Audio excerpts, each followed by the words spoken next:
This podcast is a collaboration between Costard and Touchstone Productions and the Tales From The Crypt podcast.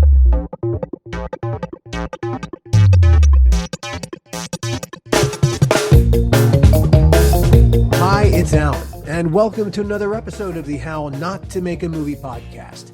We asked a bunch of episodes back, Season 2, Episode 18, who's really the boss on any movie or TV set? One of the answers, why, it's the first assistant director, of course. On a TV set, that's pretty true. There, the first AD works for the producers. On a movie set, by contrast, the first may be paid by the producers, but in their mind, they work for the director.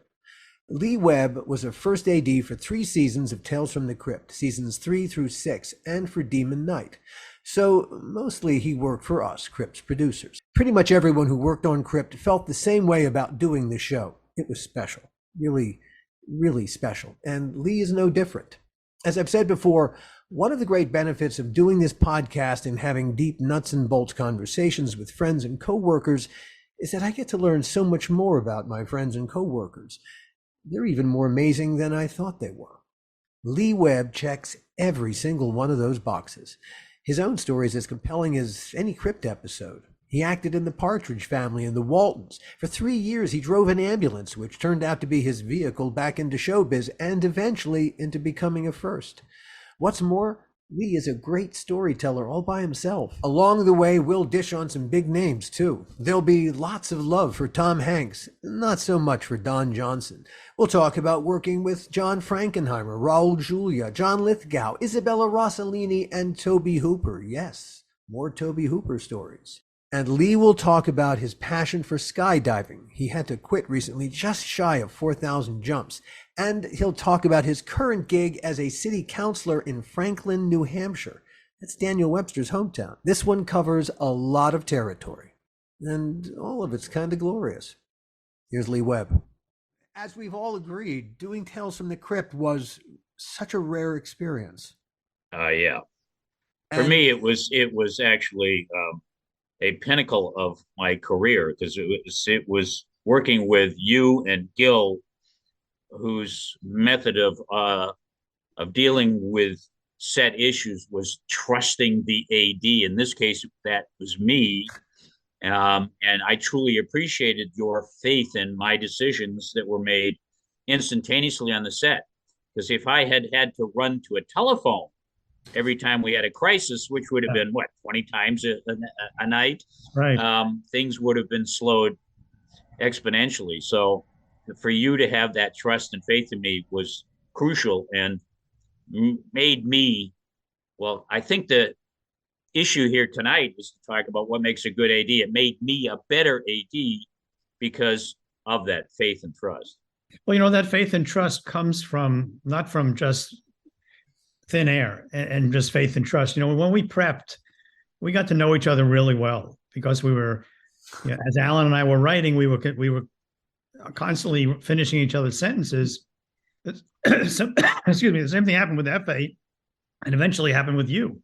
And so that trust, you realize, you understand that they understand, you understand what is important to us and what we're willing to sacrifice and what we're not willing to sacrifice. And once that's established, the trust really grows. And that's what happened with us. Yeah. If everybody knows what we're all pulling the sled toward, it makes all the difference in the world. Well, that is also bringing in the word collaborative, because it's every successful production should be, at least in my opinion, a collaborative effort. Yeah. Where you're all on the same page and you're all working towards the same goal. Yeah. Whether one is building a cathedral or making a feature film or a TV show, yes, no one is going to do this all by themselves. That's right. But Alan, we never finished the cathedral. Indeed. We have promises to keep and miles to go before we sleep. That's right. So how you got to Crypt, we will get to. But, looking back at doing a little bit of research that I did on you, Leigh, Oh, you did research on me? There are some surprises in your background that I can hardly wait to ask you about. But okay. You know, first things I first. I can't even comprehend of surprises that you would wish to comment on. But okay. Okay, all right. You are now living back east in New Hampshire, but you started back east. You are an Easterner by. Yeah. Yeah, I was born in Boston, and Boston will always be my city, Hmm. even though I was raised in the suburbs. But I've always loved Boston, and trust me, when I lived in Los Angeles for 37 years, it was really difficult to be a Celtics fan Oh gosh! Oh in gosh! Lakerland, Yes. Oh considering that my! I was of the generation where I would stay up until past midnight to watch live games of the finals. Um, when Lakers and Celtics were playing one another. So I ran into a few people over the years that sympathized with my love of Boston and Boston sports teams, but Hmm. not very many. Not having known that about you, I went. There were a lot of years where I was a very ardent Lakers fan. Excuse me, during the Shaq and Kobe years, I mean, I was a Yeah. lunatic. And so these days, I save it all for the Tottenham Hotspur. So I will get up at 4:30 in the morning to watch the English Premiership. That's dedication. I Well, in terms of my yeah, background, I know what that's like. yeah. I feel your Celtic. Well, you'll get an appreciation of this story. John Lithgow, you remember, was a guest actor. Sure. You murderer. You won't probably remember that I was asked as the AD to schedule around him on the very first day of shooting. And when he showed up on the second day, I politely asked just what was going on. And obviously he was out of town. And he said, well, I had to attend, and I think it was his aunt's birthday in Boston. And I said, Boston? Boston? Or you're just saying Boston because you figure I wouldn't know where it really was. And he said, well, actually, it was in Melrose. And I said, well, I was raised in Melrose. And he kind of laughed. And the next day, I brought in, he told me that his aunt had worked at the high school in Melrose in the cafeteria. So I went home that night, went through, got my yearbook, found a picture of her in the cafeteria crew, Oh my brought it God. into the set the next day and showed John, and he was thrilled. It was just a wonderful moment. And he is right at the top of my list of people with whom I love to work. He and Tom Hanks both were a result of Tales from the Crypt. Yeah. Yeah. Both were an absolute pleasure to work with. It's funny, the biggest memory I have of Tom was the first day that he was prepping for his episode, the one that he directed.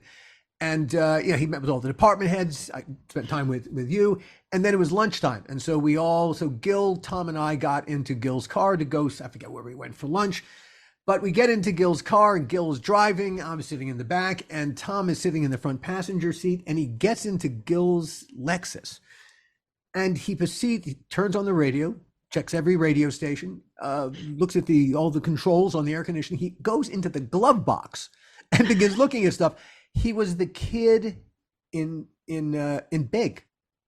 It was totally innocent. Just that's interesting. What's that? It was, and there was an insight into the man because it was just such an innocent, childlike freedom. He felt so free that he could just do that. But I knew I was looking at why he was so good in Big because he had that inside him. So that explains where my hidden tuna fish sandwich may have gone. There you go. Yeah, there you go. The mystery's solved after all these years. If you look under the front seat, it's there. But man, it has grown wings. If it were under the front seat, you would have smelled it by now. God, we hope. So I agree. Tom Hanks was great. John Lithgow was a real pleasure to work for. Yeah.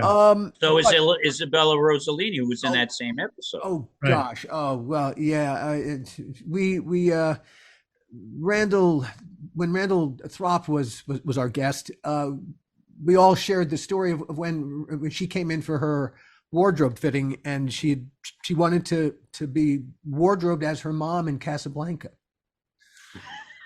So watching Isabella Rossellini laughing with such delight, seeing herself transformed into her mom was like, you got to pinch yourself. You think, God, I'm standing. Am I really watching this, or am I making this up? Well, she not only looked like her mother, but she sounded like her mother. She did. Oh, what a very much so.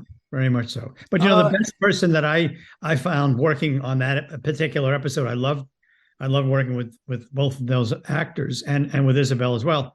But my favorite was working, with Humphrey Bogart. yes. Yeah. He was. What I liked best about Humphrey digital presence. Yes. What I liked best about Humphrey Bogart in that episode was, he never asked any questions. He never ate anything. Left craft service alone. Didn't cost us any money. No. To explain to the audience that he was dead by then, and that we were using clips. But they were colorized clips, weren't they? Yeah. Yeah. Because it would have been too weird to be black weird and if you white. had gone right to black and white. It would have broken the whole illusion. Especially if he was being seen in a mirror, which is how we proposed. Yeah, exactly. That was the conceit. Yeah. Where did you go to school, Leigh? Where did I? Well, I went all the way from kindergarten to through high school graduation in Melrose. Well, no, but I mean, where did you go to college? Yeah. Well, to go to college, I was a typical rebellious teenager, so I wanted to be as far away from Massachusetts as possible. So I applied to the University of Washington in Seattle, UCLA, and the University of Hawaii, and I consequently was accepted at all three. But Washington was wet and cold, and Hawaii, I'd heard bad things about being a mainlander and not being accepted by the population. Sure. And I thought, what? It's going to be hard enough to acclimate myself to a large university environment. So I figured UCLA, but that choice actually, of course, set the course of the rest of my life. Huh. Wow. All right. So what year did you land? 1967. 1967. Right. Wow. Never having been in Los Angeles before. Wow. I got in a cab at LAX, took me to UCLA, dropped me off at campus, and I was just literally overwhelmed. Population of Melrose at that time was about 28,000. The student population at UCLA was about 29,000. Yeah. It was talk about massive culture shock. It took me a while to get used to it, I must say. Where did you live at first when you moved to LA? What part of town? Oh, I lived on campus. Okay. I was a dormitory person. Yeah. All right. So and then I off season, when we were during the summer, that first summer I spent in San Diego in my mother's apartment, sleeping on a couch for which she charged me rent, because she had moved from Massachusetts to San Diego because we had relatives in San Diego.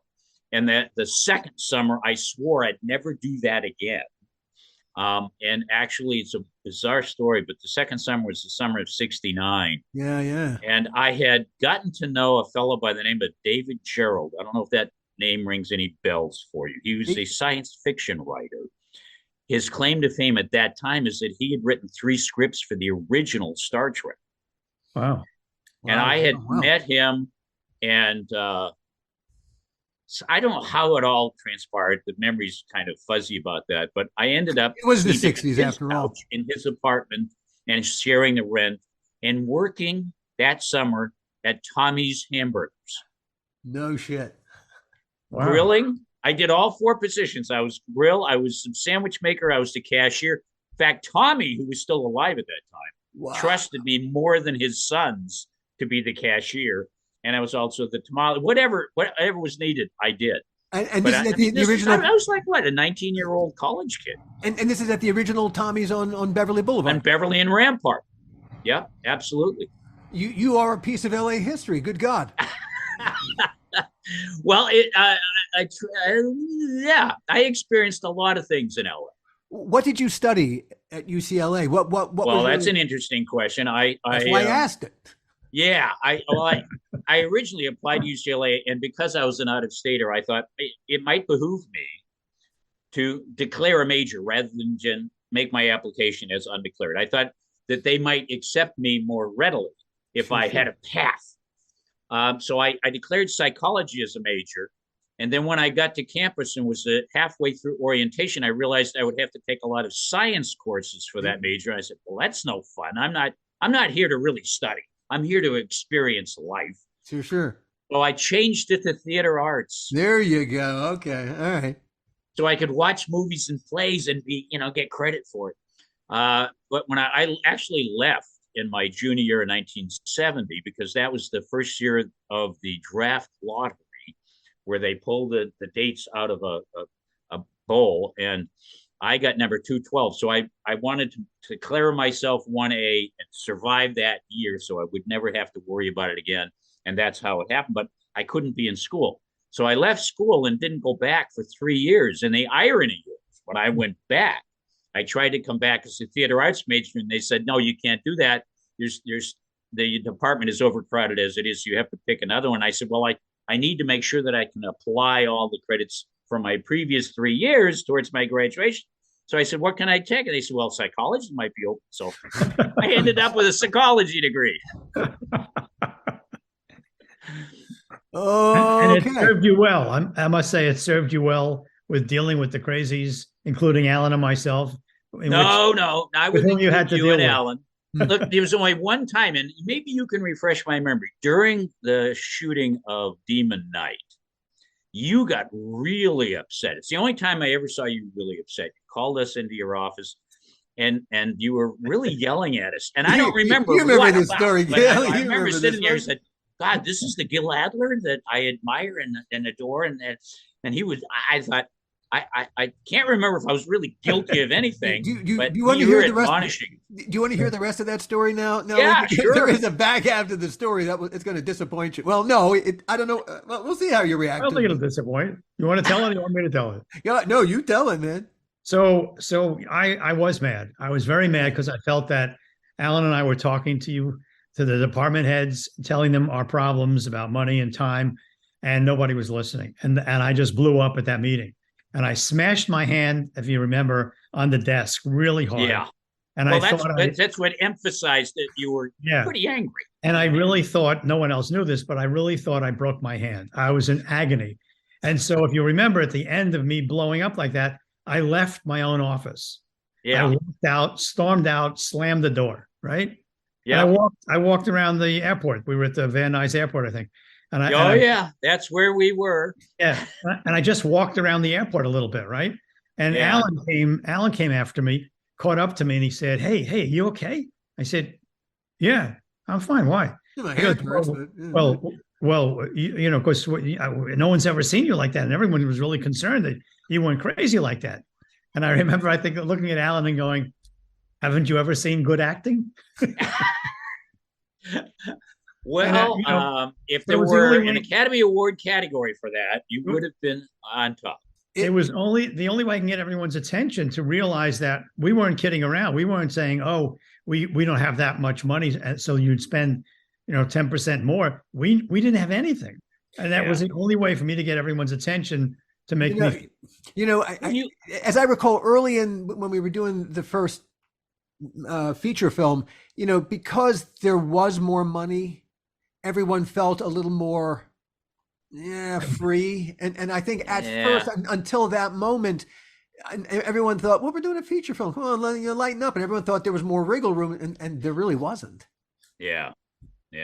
So Well, I have a few memories, distinct memories from Demon Knight, I can assure you. And that memory, by the way, a lot of people from our crew still have, because I've heard a lot of people say to me, do you remember the day you So I wasn't the only one that remembered that. How to make an impression. Now, Tommy Bellissimo and Charlie Bartonelli from Effects, they remembered it. I mean, a lot of people remember it. Greg Melton remembered it. Yeah. Amazing. Well, Greg, speaking of Greg, I mean, I remember about Greg is his attention to detail. I can remember walking into one of the sets. I can't remember the name of the episode, and I saw outlets that weren't live, or little things that were just there that should be there in a real setting, but normally wouldn't be put there, and that was great. Yeah. He was exceptional. He still is exceptional. He was. What is he still around? Yeah. He's around and he's working and he's still living in LA and still married. We had the pleasure of talking to him during the first season. Oh, there you go. There you go. Now, when you left, all right. So when you finally you had a psychology degree, but you weren't heading into the world of psychology. You were heading into the world of film and TV. Yeah. Well, once I left, of course, while I was in my last year, I went back 3 years later because I felt I needed to finish a degree that I had started. I hate leaving something behind. I needed to fill it up. So I went back and I was paying my own way, which at UCLA was very reasonable, but I still had to work 2 or 3 jobs. Mm-hmm. So when I wasn't going to class, I was working either midnight to 8 in the morning or working all weekend long. And once I got my degree, I ended up going right back to where I was, driving tow truck. And I thought, I started trying to act too about that time. I actually started doing that in the night. I got my SAG card actually in 71. And I see. Yeah, I see. In 1972, you have a credit. You played the part of Archie in the Partridge Family. Yes, and I also had a day player role on The Waltz. Yeah, you were Tedro Coverdale. Yeah. And it's funny. I watched it not long ago because I realized just with my one line of dialogue and the dialogue that surrounded it, I was cast as the person who would be the least likely to be a date, but was a date because there was no one else. And I thought, wow, I should have been insulted by that, but no. So you, and what kind of character was Archie? Was that also character work? Archie is another classic Hollywood story. The teaser for that particular episode was a 2-minute teaser, which was just between me and the lead, setting up the plot. And I thought, wow, this is wonderful. I get just a scene with just the two of us. And I let the parents know and all the friends know that I was in the show. The show started and that scene was gone completely. So I came in at the end. I at the very end of the show, for whatever reason, I pop out of a closet. And I don't think, don't even go there. But and had 1 or 2 lines, and that was it. And my relative said, "That's it." And I said, "Yeah, that's all that's left." But that's not all there is. And that happened to me. So, actors' life is. I have great admiration for actors that can put up with all of the rejection until they can actually find something that with which they're comfortable. The classic story of my trying to go and make something of myself as an actor. I was working. I thought I had more latitude to go to auditions if I had a job that had weird hours. So I actually got a job as an ambulance driver for a professional ambulance in Glendale, which was owned by Rand Brooks. Does that name ring any bells for you? Rand Brooks. Keep going. Rand Brooks. He was married actually to Stan Laurel's daughter. Wow. But Rand Brooks, in our generation, we best know him as Corporal Boone on the Rin Tin Tin TV series. Wow. Oh dear, oh my God. If you're a classic movies fan, you would know him from Gone with the Wind. He's the first person to actually marry Scarlett O'Hara and then go off to war and die of pneumonia. Yeah. That was Rand Brooks. That was his really big claim to fame. So he owned Professional Ambulance, and because of his understanding of how difficult it was to try to be an actor, he actually covered for me when I had a daytime interview and would drive the ambulance while I went to Hollywood for an audition. And I went to one of these that was at Screen Gems Mm-hmm. Walked in. It was supposed to be for a soap opera. And I thought, wow, soap opera. If you can get a soap opera, a continuing role in a soap opera, that's huge for any actor. So I walk into the audition, and I didn't have time to change. So I still had my professional ambulance uniform on with the shoulder patches. And I walk in, and they say, what's with the, and I said, well, I drive an ambulance when I'm not acting. And they said, aren't you, what's code 3 mean? And don't you get queasy at the sight of blood? And I said, no, that would make me truly ineffective in my job. And I said, but I love being asked questions about my being an ambulance driver, but aren't there some sides you want me to read? Yeah. And they looked at me, the one casting director says, oh, no, you're completely wrong for the part, but thanks for coming in. But as I exited, one of them said, wait a minute. Go upstairs. They're casting a pilot about a hospital, and they might have an ambulance driver part. So I went upstairs, and sure enough, they gave me the ambulance driver part. So talk about typecasting. There you have it.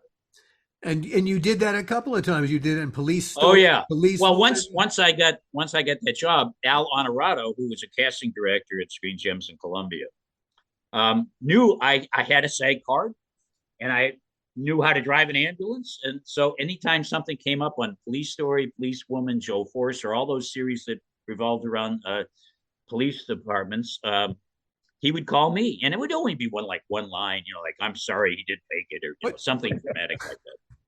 You found a niche.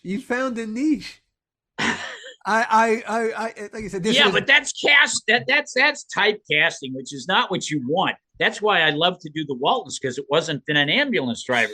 Sure. Oh, if only you had been allowed to pursue your to head in that direction, to be what was his name? Where was the I'm sorry. So where was the transition? Just to get back to the ADing, where was the transition to that? Oh, well, as an ambulance driver, which is how I was literally making my living at $2 an hour, I wanted, like everything else in my life, I wanted to be the best I could be at whatever it was, whether it was flipping hamburgers or Tommies or driving an ambulance. I wanted to be the most effective I could be. So I actually got trained as a paramedic. I figured if this is what I'm going to do for the rest of my life, I want to be at the pinnacle. Yeah. And so I got trained as a paramedic, and shortly thereafter, and I'm not sure how I learned this, but I found out that the IATSC had a local for medics, for LVNs, RNs, and paramedics. They could actually work on sets, standing by for a medical emergency, which usually meant bromo seltzers or abandonment, or splinter removal, which I got very good at, by the way. So I started calling this one contact that I had made at TBS. And in those days, if you got 30 days in at the job, when there was an overflow and they couldn't hire off the availability list, they would hire you as a permit. So I got my 30 days in as a permit, and then started working regularly as a medic on sets when they were on location, either local or away. Mm-hmm. And being the type of personality that I am, where I couldn't just sit there and do nothing waiting for someone to have an upset stomach, I started looking around and getting involved with whatever department needed help. So in some shows I was a grip, some shows I was an electrician, some shows I was a prop man, in fact, and then some shows I was an AD. And there were some people in the crew that never knew what I actually did. They accepted me for whatever I was doing. And that I also find during that course, I found out about the assistant director training program and started applying it. It's a test given only once a year. And I started applying and took the test. Every year I'd get a postcard saying, well, in order to move to the next level, which was an interview, you needed a score of 650 and you got 630. So I'd say, well, I'll make that up next year. So I took the test 5 times. On the 5th time, it was the first time they charged a fee. It was $20 up front. So instead of 1,500 people taking this test on the campus of USC, it was only about 800. cut the number in half. So I figured that was to my advantage. Well, that year I got the postcard giving me the interview. And because at that time I'd already been on sets for like 7 or 8 years. Mm-hmm. When I walked into the interview room, half the people on the table knew me from working with me on the sets. Right. And because I had actually done the job, although unofficially, I knew the answers to whatever questions they would pose. So I got in. What kind of questions do they ask in that interview? Well, they would pose hypotheticals, and you say, how would you handle this as an assistant director? And I can't remember the exact questions, but I usually would come up with a fairly astute answer. And then I realized after I was in the program that the whole program existed primarily to get women and minorities into the Guild. Because if you look back, they would take, normally during busy years, they take a class of about 20 people. Of the 20, 3 would be male Caucasians. Yeah. So for me to have been in that select group was, I was incredibly fortunate. Yeah. The odds were stacked, and I didn't even know it against me, but I still was able to persevere. So I'm fairly proud of that. We to get where all of us threaded various needles to get where we got. It is. Oh, absolutely. Yeah. All right. So go ahead. Good. No. So you found your passion with being a first. Well, after all those years on sets, I realized that I was best at organizational things and being in what I would consider mid-management. I was not shy in stepping forward and telling my opinions. And I obviously, if I saw a situation, I would immediately think about a solution for that situation, which put me in good stead as an assistant director. In fact, one of my early jobs was as second AD on Moonlighting. Mm-hmm. Mm-hmm. And within, I'd say, a month and a half, 2 months, one of the firsts had enough of Bruce and Sybil and quit. And it was pretty much like the day of a shooting. And they said, Leigh, you're first. So we were shooting at LAX, and I'm running the set as a first AD at LAX. And you know how difficult the logistics are there. I had a DGA representative sidle on up next to me and say, so you're a firsting? And I said, well, yeah. And he said, you have the days to do that? Because by DGA rules, you had to be a second AD for 400 days.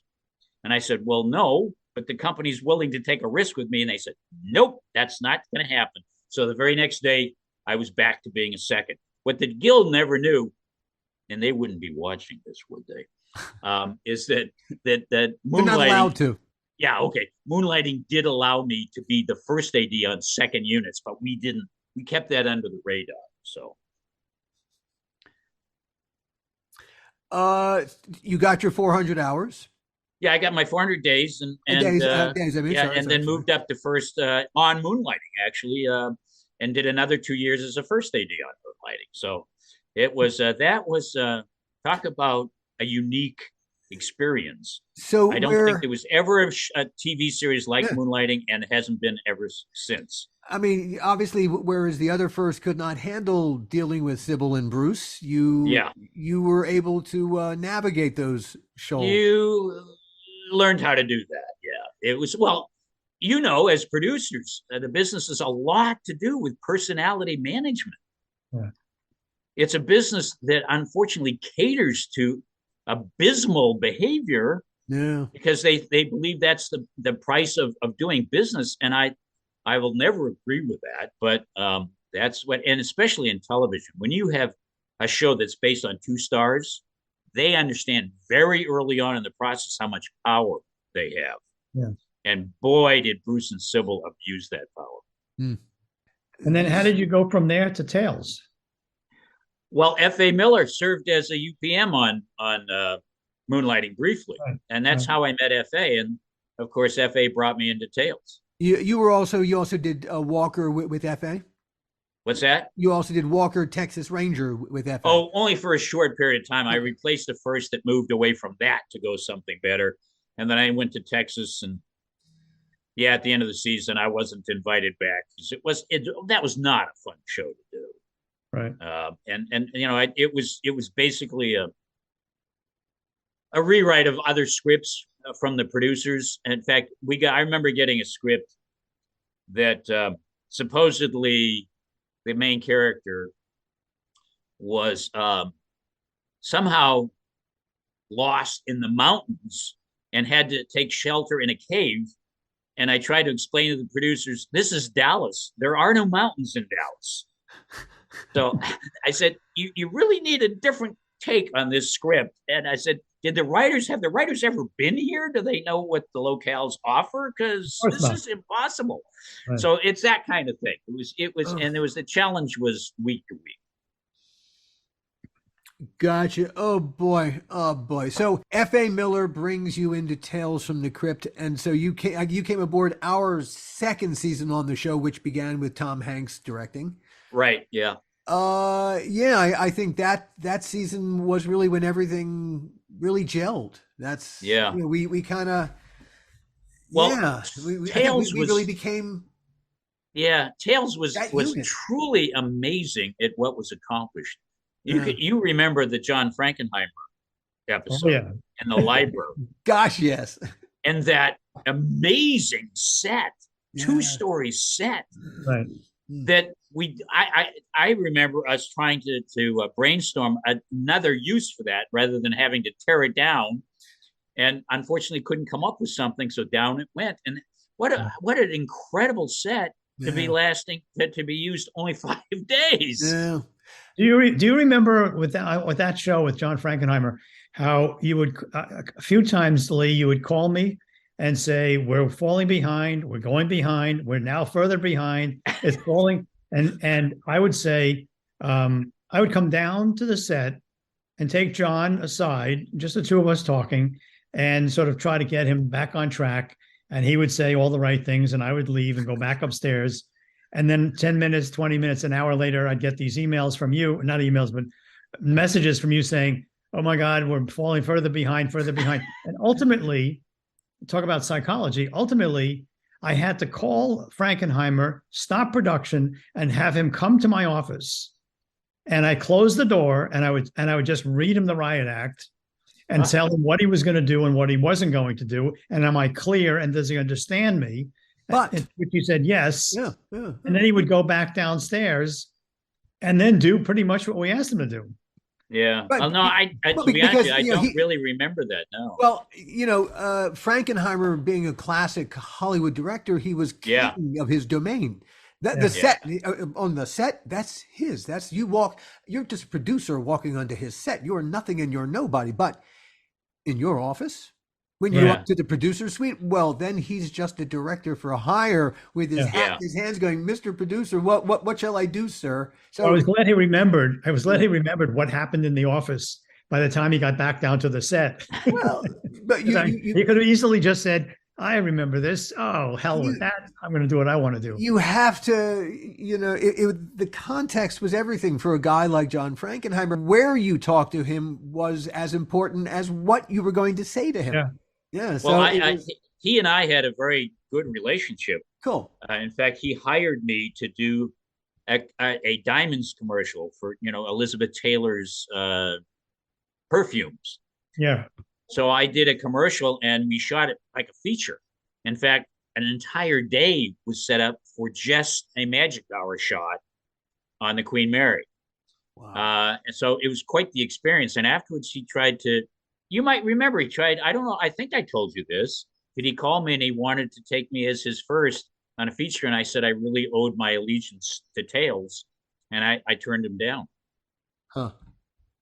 You didn't know that? Did not know. I don't think I knew that because he called me up and he said, I want you to do it as well. No, it's only kidding.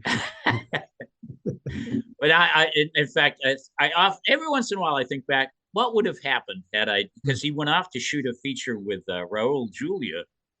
Yeah. And it would have been a very tough shoot because I think he was down in Mexico. Yeah. And I said, I'm just as happy to be here amongst the people that I trust and who trust me. And this is the perfect working environment for me. So why would I want to leave it? That wasn't the island of Dr. Moreau, was it? That No. No, I can't remember what it was called. I'd have to look up Raul Julia's resume to see what because it was one of the last things he did. I don't think he lived much longer past that experience. I don't think it killed him, but I don't think I think he died relatively shortly thereafter. Yeah, we were talking to Steve D'Souza, and one of the last things Raul Julia did was Street Fighter that Steve wrote. Oh, really? And it was real hard to get him across the finish line. Yeah, because he was very damn young. good actor. Oh, lovely! Oh, terrific! A great live.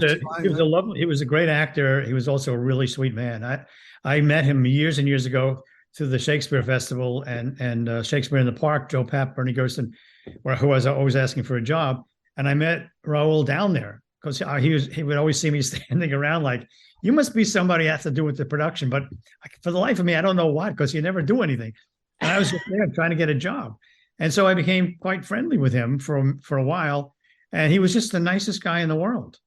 Yeah, there are a few of those in the business, but unfortunately it's the other type that you remember probably more. Yes, indeed. What would you say, Leigh, as you look back before you quit the madness? What was your worst day ever? That's easy. Film or TV? That's easy. That's actually not just a day. It was the entire time I was there was unfortunately, thinking that I could be above it, I accepted a job on Nash Bridges. And that was as close to a living hell on the set as possible. Wow. Don Johnson is my personification of an antichrist. He is, if the conservative right were to pick someone and say there's a demon in Hollywood, that would be Don Johnson. I swear to God, he intentionally wanted to have people just totally nervous around him, afraid that they might do something wrong, because he would act very swiftly. In public in San Francisco, we did a show, an episode, the first one I did, David Carson directing, who, I don't know if you know David Carson, English director. Mm-hmm. He wants what he wants. It doesn't matter who he's dealing with. He just wants what he wants. Yeah. So you try to accommodate his desires. And it was a running shot in the Barracuda there, with Don and the other half of yeah. He worked on it with us too. Who? Cheech Marin. Oh, right. And who was lovely when he worked with us, but under the influence of Don Johnson became not so nice. Right. So anyway, they're driving the Barracuda and having dialogue, and he wouldn't rehearse anything, Don. And he said, let's just go, let's shoot. So I'm sitting on the insert car and directing the insert car as to when to move forward and at what speed. So the very first take, basically rehearsal, at the end of the road that David had chosen was the next set. So there were all these lights around the windows of this interior. So of course we get to that and the dialogue's not finished yet.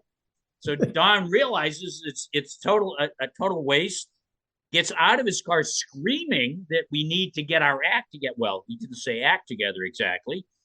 And there are people from San Francisco watching, and he does it right in front of anybody and everybody, and storms off to his motorhome. So I had to go to his motorhome to beg him to come back to the set and try it again. And of course, he wouldn't listen to, could you stop at a stop sign while you're still talking? Maybe give us a little extra time. Oh no, he doesn't stop at stop signs. Could you speed the dialogue up a little bit? Could you slow the car down a little bit? This is what we've got to work with. I'm not even sure how we got it, but we got it. But from that time on, I was enemy number one. I was the first one that was going to have the head lopped off. In fact, the next episode, I had the transportation captain, very lovely guy. The people in the crew were terrific. Came up to me at the end of the day, tapped me on the shoulder and says, you have to watch your back. And I looked at him and I said, any show where I actually have to watch my back, I don't want to be here. So within a couple of days, on the last day of shooting of my second episode, before I wrapped the company, I said, I want to thank everyone on the crew for getting me through this second episode. Thank you very much. And that's a wrap. And the unit manager was behind me and he tapped me on the shoulder and he says, and it will be your last. That's how I was fired. So, yes, that was my worst experience. Boy. Oh, man. That is brutal. That is brutal. Oh, boy. What would you say was your best day on the set? It would have to be something associated with Tales. Maybe just getting to know Tom Hanks a little bit. And in fact, I said to him after the 5 day, 10 days with prep, but at the end of the show, I said, no matter what you do, whether it's producing or acting, directing, writing, you will be successful. You have the right attitude and the right personality, and I wish you all the best, because he's right at the top of my list. Yeah, you had particular insight on his process, because you are facilitating his process of thinking this whole new way. How did you find because this really it's a whole other way of thinking of storytelling. He adapted. Yes, we know for a fact. Adaptability is like his middle name. I mean, he would know exactly what to do, what he could do, what he couldn't do. I don't think the word brilliant says it all. It's not enough. He is a Renaissance man when it comes to Hollywood. Yeah. In fact, when you mentioned Walker Texas Ranger, when I was in Dallas on Walker Texas Ranger is when Tom won his first Academy Award, and I still had his home phone number. So I used the set phone at a lunch break, I think, and called his home number, figuring I'd get the machine and I'd say, I just wanted to say I was very excited for your win, and I have to say your acceptance speech was incredible. That's all I wanted to say. So what happens? He picks up the phone, and I said, Tom, I didn't really expect to talk to you, but I just wanted to convey my congratulations. And he said, Is this Leigh? I said, is this the skydiving AD? And I said, yeah. Who else would have remembered that? So that's that in a nutshell. Yeah. Tells you the kind of person Tom Hanks is. Yeah. We would definitely agree. Yes, among the many happy experiences working on Tales, that absolutely no argument. Let's talk about skydiving. When did you start skydiving? I started skydiving in 1978. Wow, really? That far back? Yeah. It was. I was actually on a movie as a medic. I was on a movie called The Stuntman. Richard Rush. Sure. Yeah. Steve Railsback, Peter O'Toole. Yeah. I have wonderful stories about this show. But as a medic, I got to know a lot of the stuntmen. And as part of the show, there was a gentleman that showed up at Indian Dunes to do a jump for the film. And I introduced myself and got to know him. And I told him that I had tried to jump some years earlier with a girlfriend, went down to Elsinore's, the drop zone, and it was closed on a Saturday. And I couldn't understand why. So we went to the casino, which was the local restaurant, to have breakfast before heading back to LA. And I happened to mention to our server, and they said, oh, yeah, they closed that down. People were dying left or right. And my then girlfriend looked at me and said, okay, that's it. I'm not doing this. And I said, I don't think that's the whole story. Well, as it turns out, back in those days, this is mid-70s, drop zones in California were governed by the state of California's Department of Transportation. So if there was a death, they would come in and investigate.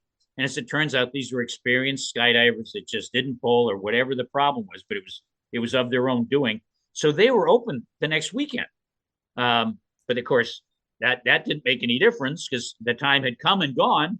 And then I was reintroduced when I met this gentleman who said, I will teach you. Come talk to me and I will. So I talked to the other stuntmen and they said, yeah, let's all do it. Except Whitey Hughes, who said, well, wait a minute. I've got a commitment for next weekend. can we wait another weekend? And I said, sure, I've waited 5 years. I can wait another weekend. So we decided we'd all meet at Elsinore in the parking lot at a designated time. And guess who's the only one that showed up? Oh, you're kidding. No, none of them. None of them showed up. Wow. So I went through the training one-on-one, and when I got in the plane, and on the way ride to altitude, I said to my instructor, who was not the fellow that I had met, it was one of his employees because he was otherwise engaged. But I said to him, because this was in the bay of what we call belly warts of front reserves. And I said, if I have to use this, you owe me another jump for free. And he said, I like your attitude, kid. So I jumped. It was fine. And I was hooked. That was it. So I jumped for 30 years, with about 3,800 jumps. And when I moved here, I was jumping even for a short while for local drop zones in New England. But my knees were shot. My neck was shot. Yeah. And I thought, to be smart, you have to know when to quit. Just like when you have a driver's license, you got to know when you're a danger to yourself and to others. Sure. And I thought it was time. I really wanted to quit it on an even number. I really wanted to quit at 4,000 jumps, but never quite got there. Oh, that is too bad. You might next time you ask that question, you might start by saying the day after you left moonlighting was your first day of jumping. It's funny. People ask me, why did you skydive? And I said, you have to understand, in my job, which was then as on the set, I said the set can be a very pressurized situation. Gosh, yes. With long hours, and believe me, you want a hobby on which you can concentrate and just push everything else out of your mind. And if you don't concentrate on skydiving, you tend not to do it for very long. Yeah, one way or the other. I remember when you told us you were skydiving, I was blown away. I was like, what? You're doing what? Why? Why would you do that? You're crazy. I remember going nuts on you. But I remember you tried to talk. You tried to talk me into it, and a couple of times I thought about it just for the experience, just to say that you've done it. I'm so disappointed because as we started this conversation, I was going to say to you, Leigh, I'm finally ready. When can we go? Well, I'll tell you, that the one thing that was so attractive to me about skydiving is when you're jumping with someone else, you are literally putting your life in their hands and their lives in your hands. So there's an immediate bond that is created that is never broken. So once you jump with people, and I had a group of friends that I jumped with all the time. Yeah. Those people become friends for life. So that was very attractive to me. Did any of them ever die from jumping? No, I knew people that, as we say in the sport, went in, but none of my close friends. Earth. Yeah, well, I once suggested to the United States Parachute Association, which is the overriding organization to which we all belong. I said, you could come up with a bumper sticker that says "skydiving, good to the last drop." And they didn't jump all over that? They thought it was a little negative, a little too dark for the USPA. So they did not adopt it. But no sense of humor. Yeah. See, that's why we liked you for Tales. Yeah. You have to, are you kidding? To survive in this business, don't you have to have a sense of humor? Oh, God. Yeah, truly. Yes.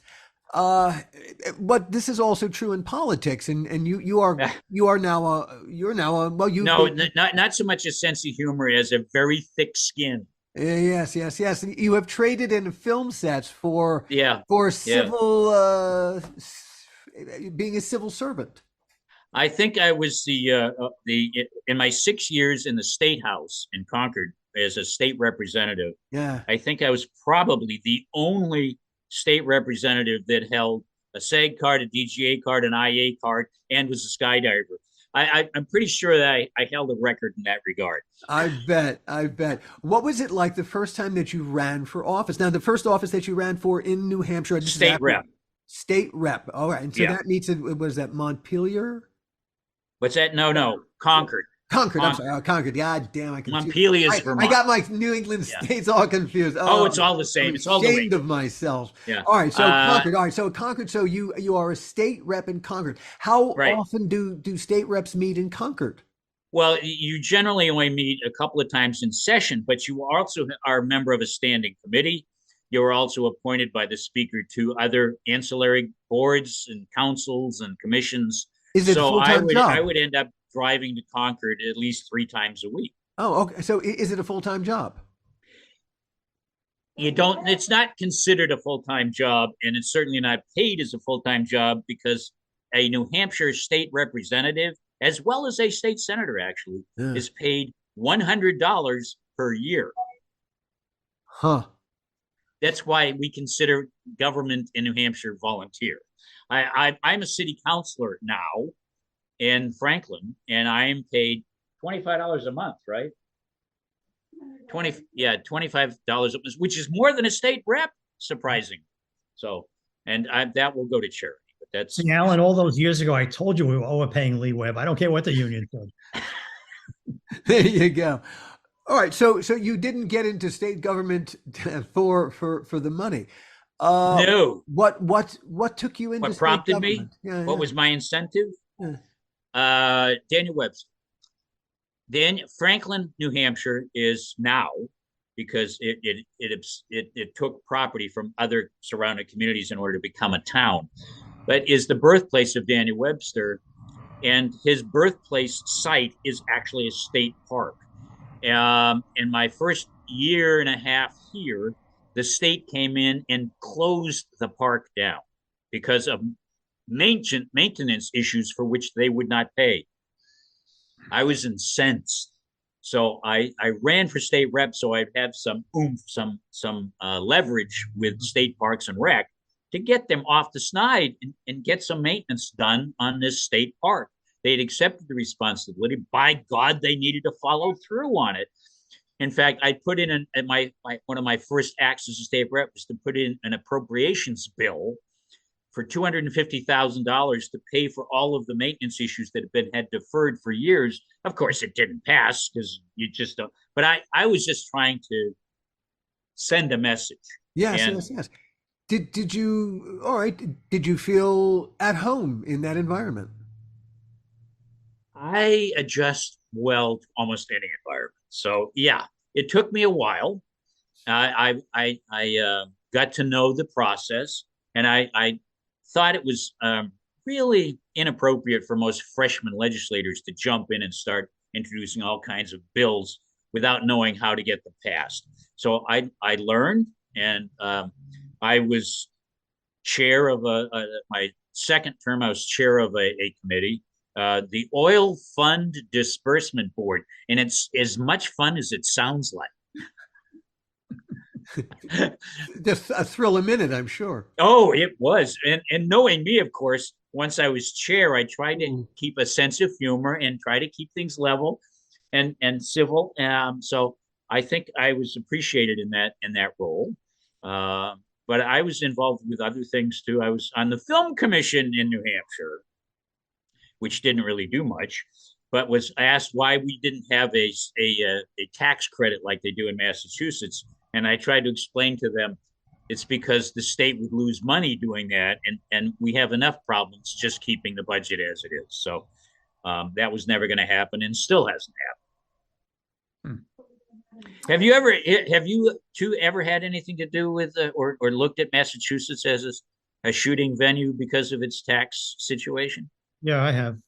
And was it advantageous enough to truly seriously consider? Yeah. In fact, I was doing a show for Disney with Jonathan Mostow and Bruce Willis called The Surrogates.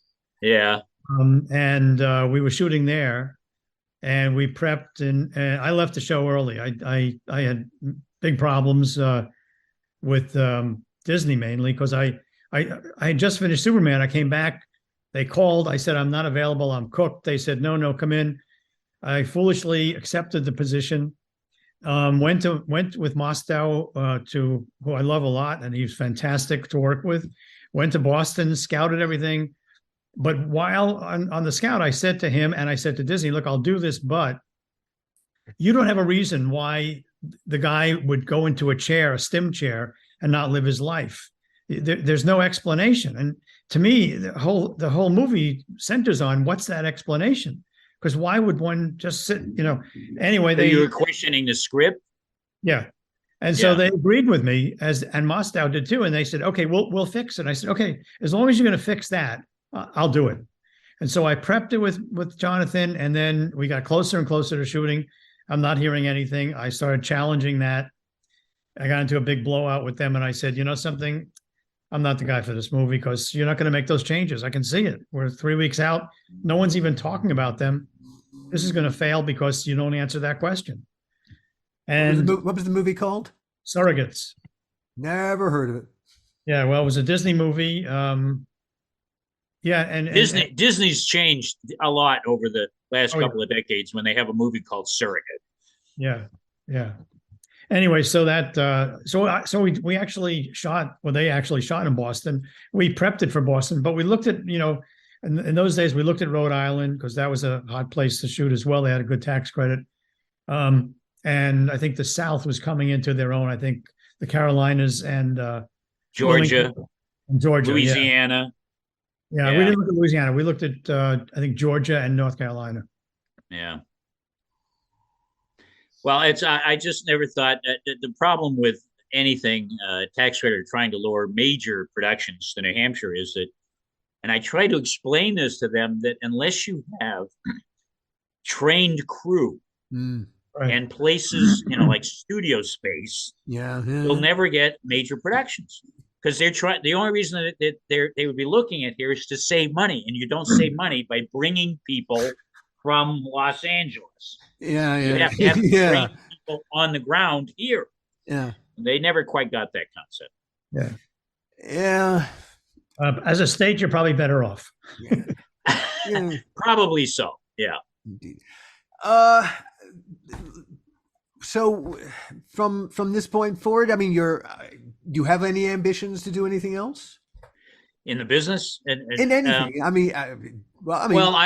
To tell you the truth, if you look, one of the most interesting things I found since I moved here is, it was a matter of ego, but I looked myself up on IMDb, and there is in the synopsis of what summing me up, it says retired to New Hampshire and helped save a property once associated with Daniel Webster.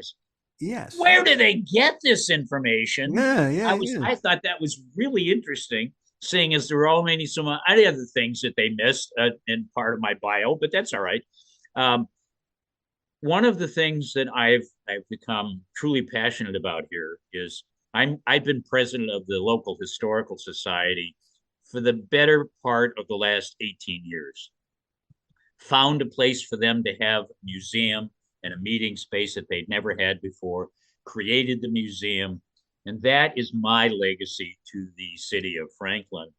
And I hope that once I'm gone, someone will pick it up and carry on, because I put a lot of work and money, actually, because there were things that, because of my collecting habits, I used to get catalogs to all kinds of various auctions throughout New England and other places. And I'd come across something that was relevant to Franklin. Like there was a deed, and I think the year was 1766 deed, made out in the hand of Josiah Bartlett, that was to sell a lot on which our historical society, the grounds on which our society sits, used to be King's Grant land before the Revolution.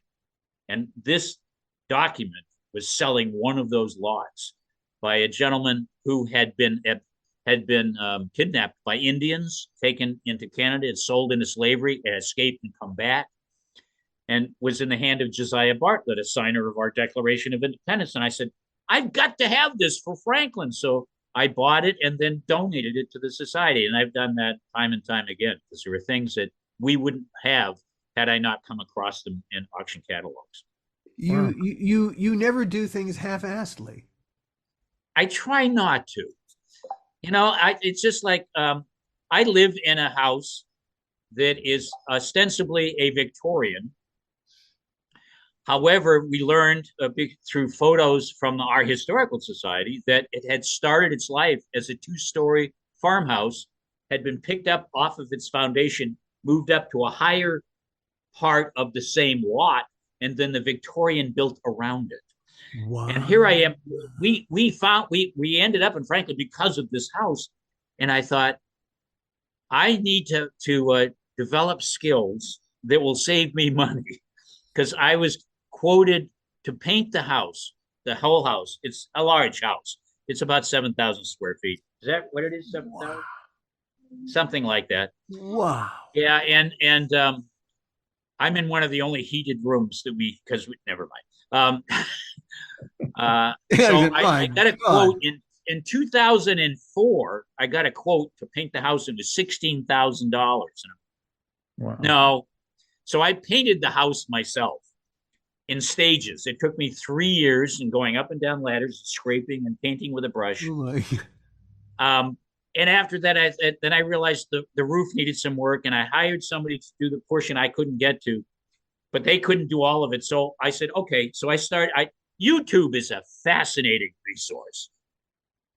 So I went on YouTube, learned how to roof, and have been roofing my house in portions ever since. I'm a journeyman electrician, plumber, plasterer. I'm very good with drywall. So I've acquired all these wonderful skills. I would hire someone who knew what they were doing and watch them. And I had one person said, "Why are you doing this?" I said, "To learn, not not to criticize, just to learn." I replaced the entire front porch except for the part of the original tongue and groove boards that were under a 3-story pillar that I couldn't lift up to get the old boards out. So I just left them, but everything else I've replaced. So I've learned an enormous amount of things. In fact, one of my proudest achievements, somebody gave us a little footstool, a little padded footstool, about that big, with 3 legs. So I looked at it, I took one of the legs off and used it as a template and created a 4th leg that you have to look very closely to realize that it wasn't an original leg. So I'm pretty proud of that. Life is about adjustments, right? Oh my God. You started this whole chain of conversation by saying, you want to be I want to be the best that I can be, whether it's cooking hamburgers at Tommy's or roofing my own house. Message. That's really the message. Shit. Give a shit. That's the most important thing in the world. No, I appreciate that more than you understand. Hey, I did a whole podcast, with the exact same spirit. When I started the whole thing in the beginning of last year, I had not a bloody clue what I was doing. But but you learn. Yeah, trial and a lot of error. You learn quickly. Leigh, this was fantastic. Thank you so much for spending this time with us.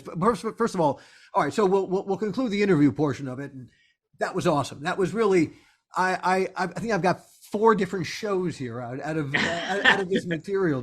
And we've not only scratched the surface. Yes. I have to tell you though that I was so excited to get your email and be able to reach out and reconnect with you and Gil. It's been an absolute joy. I thank you for that, Alan. The whole fucking thing about this podcast is the doors that it opened that had been closed.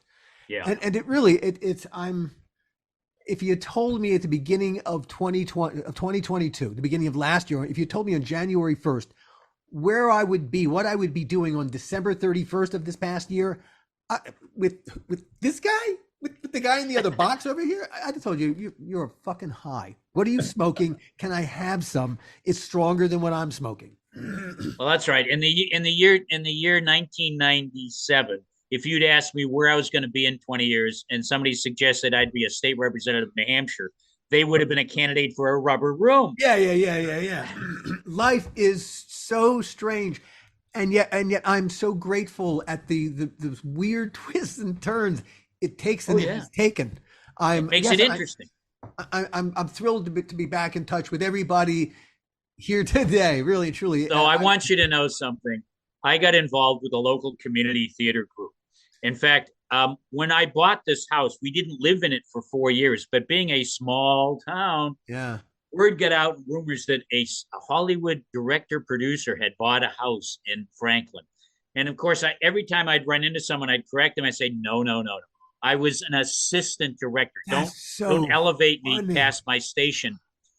And so I got involved with this community theater group, and I started directing and producing plays. And I said, now you can call me a director producer. So, albeit on a local level, but.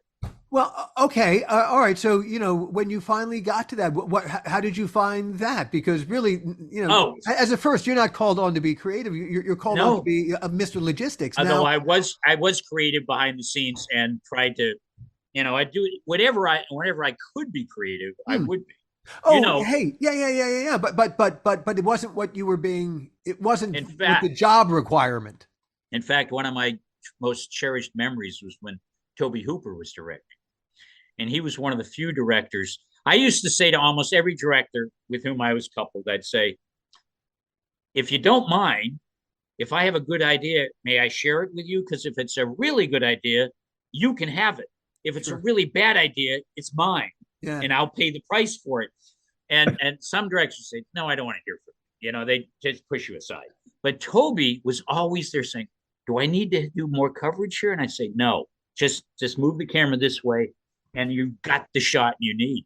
And I love that because that gave me a chance to be a little bit creative and to be part of that collaborative process. That's every one of us wants to do that. And I tell you, when I moved to Franklin and got involved with this community theater group, they wanted to do a fundraiser. And they knew I'd been associated with Tales from the Crypt. So they said, would you mind doing a little, and we're not going to charge admission or anything. But could you just talk about your Tales from the Crypt experiences? Because there was one fellow in particular that was just a huge fan. And I had some of the rejected magazine covers that we used from our artist who's, remember, who was our artist? Mike Vosberg. Yeah. He had given me some of his rejects. Yeah. So I said, all right, let's do this. We can't charge admission because I'm going to show clips from the movie and I don't want to get into trouble with that. But I can sell my memorabilia at an auction. I will do the auction, and all of the proceeds can go to the theater group. So that's what we did. I sold my T-shirts. I sold it. I did not sell the Horde ornament, and I did not sell my jacket. I did sell the one that I did sell the one that Joel Silver gave us that he had bought for another show. And then it's like a lumberman's jacket. Do you remember that? Oh, yeah, I still have it. The Tales patch on it. Yeah. Said, here, this is for Tales. No, it's not for Tales, Joel. That's just something you want to get rid of. Right. So I sold that stuff, and that we raised, I don't know, a couple grand for the community theater group, and I was happy to do it. Sure. But so Tales has been part of my life, even in New Hampshire. We know how you feel, Leigh. We know how you feel. See you next time, everyone. The How Not to Make a Movie podcast is executive produced by me, Alan Katz, by Gil Adler, and by Jason Stein. Our artwork was done by the amazing Jody Webster, and Jason Jody, along with Mando, are all the hosts of the fun and informative Dads from the Crypt podcast. Follow them for what my old pal the Crypt Keeper would have called terrific Crypt content.